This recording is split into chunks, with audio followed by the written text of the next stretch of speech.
একটি ছোট গ্রামে থাকত রায়হান নামে এক যুবক। জীবনের ঝড়ঝাপটায় সে ক্লান্ত হয়ে পড়েছিল। ব্যবসায় ক্ষতি, বন্ধুদের বিশ্বাসঘাতকতা আর পরিবারের দূরত্ব সব মিলিয়ে তার হৃদয় ভারী হয়ে উঠেছিল। এক রাতে সে ভাবল, আল্লাহ কি আমাকে ভুলে গেছেন? আমি কি আর তার কাছে ফিরে যেতে পারবো না? রায়হান মসজিদের ইমামের কাছে গিয়ে বলল, হুজুর, আল্লাহকে কেন আমি অনুভব করতে পারি না? ইমাম বললেন, বাবা, আল্লাহ তো দূরে নন, তিনি তোমার আমার সবার অন্তরে আছেন। শুধু অন্তরের দরজাটা খুলে দাও। রায়হান জিজ্ঞেস করল, দরজা মানে?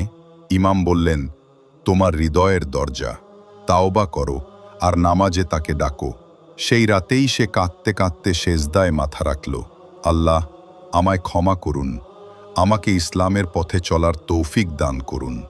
ব্যবসায় উন্নতি হলো না, কিন্তু সে পেল এক নতুন শান্তি, আল্লাহর সান্নিধ্যের শান্তি। আল্লাহকে পাবার দোয়া, আল্লাহুম্মা ইজালনি মিনাল্লাযিনা ইউহিব্বুনাকা ওয়া তুহিব্বুহুম। অর্থ, হে আল্লাহ, আমাকে তাদের অন্তর্ভুক্ত করুন যারা আপনাকে ভালোবাসে এবং যাদের আপনি ভালোবাসেন। চাওয়া যদি হয় আল্লাহকে, তবে শুরু হোক একবার লাব্বাইক আল্লাহুম্মা লাব্বাইক বলে, তার ডাকে সাড়া দিয়ে।